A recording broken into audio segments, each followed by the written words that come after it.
Welcome to the Wheel Reads, doing some Wheel of Time videos. Yeah, I decided to do more of these. I realized you guys just watch these a whole lot more, so I'm going to start bringing you more of them. And what I'm going to do with the Wheel of Time videos is a couple of different things. So I'm going to continue doing my character deep dives, but also I'm going to start a couple other series as well. Just kind of things I'm going to dive into that really interest me about the Wheel of Time. So this series, or this particular video, is going to be on religion and mythology within the Wheel of Time. Now, I will cover some of the actual religion within the Wheel of Time, like actual book religion, like the light and the creator and the dark one and the one power and the true power. And some of that, I mean, there's not real churches in the Wheel of Time. I at least I don't remember there being. So obviously, there is some form of religious belief, but it's very, very disjointed. But more what these videos are going to be is talking about modern day real world religions and how they influenced and inspired Robert Jordan to make or to create different aspects of the Wheel of Time. So the first one we're going to do is Hinduism. Yeah, Hinduism. So figure start with an easy one there. All in all, we're going to do a bunch of different religions. And I know we're not supposed to talk about religion, but hey, we're going to talk about it today. So Hinduism. Yeah. Let's first start by talking about what is Hinduism. Yeah. I'm not a Hindu scholar. I am not a Hindu. I think that's how I think. Are they Hindus? Yeah, Hindu. I don't practice a religion. I've been to Hindu temples a few times in a lot of different countries. That does not make me an expert by any means on Hinduism. But what I did do is I went and did some research. I went online and found a website. I think it was the American or Hindu Institute of America. Yeah, I think that's what it was. And I went on this website and basically looked up the general history and premises around Hinduism.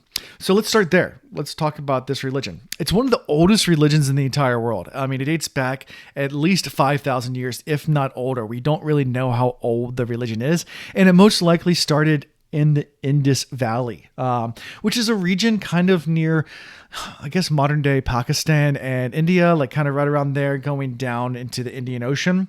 I'll show you a map right here. Yeah, there's the Indus Valley, right there. So that's where it started, and it started as an oral tradition, as many ancient religions do before there was writing. Eventually, it was then written in Sanskrit down into many different religious texts. There's not a clear-cut, this is the religious text. There are clear-cut, this is religious text, but there's not like a single tome, such as the Torah in Jewish tradition or the Bible, both Judaism and Christianity, or the Quran for Islam. There's not this set book. There are some that are considered definitely canon, I guess you could consider that.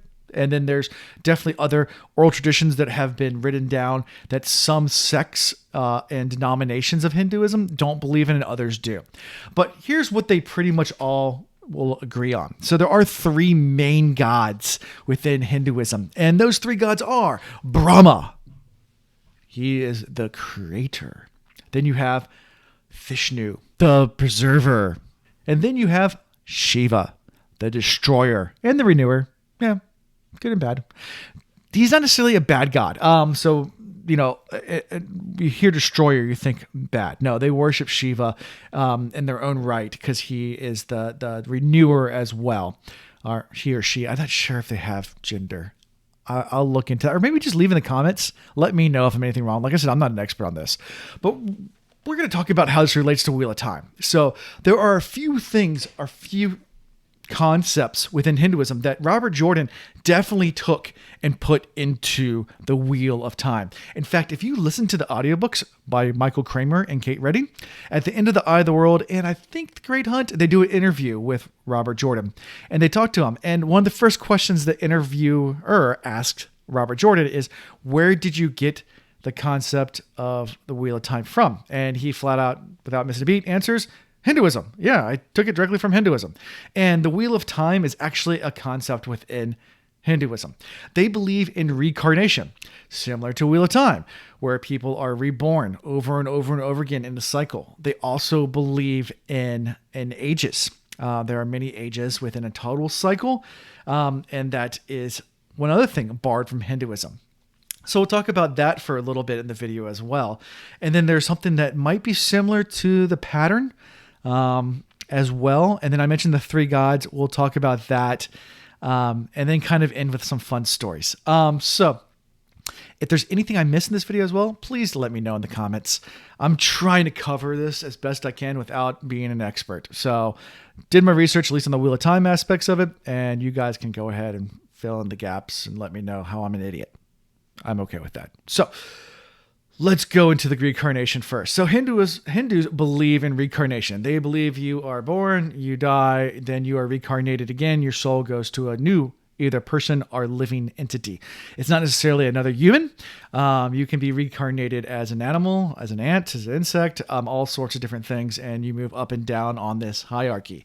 The whole idea is to eventually reach some form of enlightenment, I guess. It's not quite like Buddhism, but the idea is to get rid of material possessions and leave the worldly, materialistic things aside and reach a more heavenly plane where I'm not sure if they break the cycle or not. I know Buddhism does, which is a branch of Hinduism, but they do believe in that you're trying to leave materialistic and worldly possessions for the spiritual, or I guess of spirituality. Something like that. So this comes again in, as far as moving up on the planes with rebirths. Eventually you can become a hero of the horn. I guess if you do enough good deeds or you're that heroic, you do move to a more a stabilized, I guess, form of reincarnation where people can blow a horn and you come back for temporarily as a ghost thing, and can kill people still. Yeah, that happens. So maybe that's like the spiritual plane, but they're still reborn. They're not outside of the cycle of rebirth. And I don't think anyone ever breaks the cycle. I mean, I guess you could argue maybe Rand does at the end because he leaves the pattern to touch the Dark One and to do that whole thing. Actually goes outside the pattern. So maybe he breaks outside of all of it. I don't know. Maybe we can do a whole video breakdown on that. That would be awesome. Note, go ahead and subscribe now because I'm going to do a video on that. That's a good idea. So going back later, we'll do a whole thing on the breakdown of that interchange because that can be picked apart and that's going to be like an hour video. So back to Hinduism. So they have this concept of something you've probably heard of before, karma. Karma. Karma. Now there's bad karma. Karma is like that tarry, weird substance that weighs down your soul when you do bad things.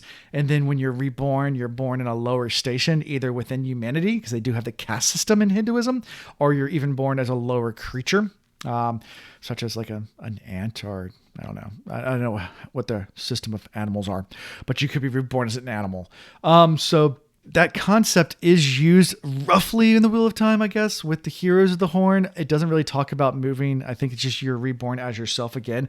But it also talks about how you can be reborn as a beggar one life and then as a king the next life. So even though you're reborn, you're not born the same station. So that might have to do with that whole weighting system. But Robert Jordan doesn't get into that. So let's go ahead and move that to the side and talk about the next concept that is borrowed from Hinduism. So we have the Wheel of Time itself. Like I said, it's the Kala cycle, Kala in Hinduism. Here it is up here. So the Dharma cycle. So you might recognize Dharma from Lost, the Dharma Initiative. That is the concept. And I'm going to probably be, and anybody that actually practices Hinduism can correct me on this. I loosely found a definition of this. It's kind of like Dharma is everything was created in Dharma, meaning that everything's in its place, kind of like the pattern, and it's perfect in creation. And then over time, chaos is trying to destroy Dharma. And Vishnu, the god of preservation, is trying to prevent the chaos from destroying that pattern, or Dharma. Eventually, the gods decide that it's not worth saving. It's not worth redemption. There's been too much karma, too much stuff way down. Humanity has lost. Shiva's supposed to come in and destroy everything and then renew it. And then when you have a recreation of Dharma again, as a perfect Dharma again. And this cycle goes through again and again and again and again. It's called the Wheel of Time, and it's a Hindu concept.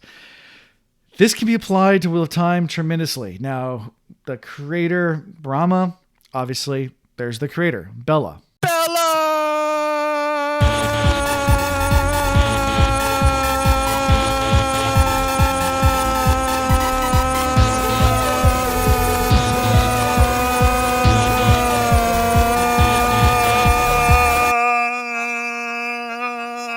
Yeah, so we have Brahma, and it's Bela. Isn't Bela Brahma? I mean, it's too perfect.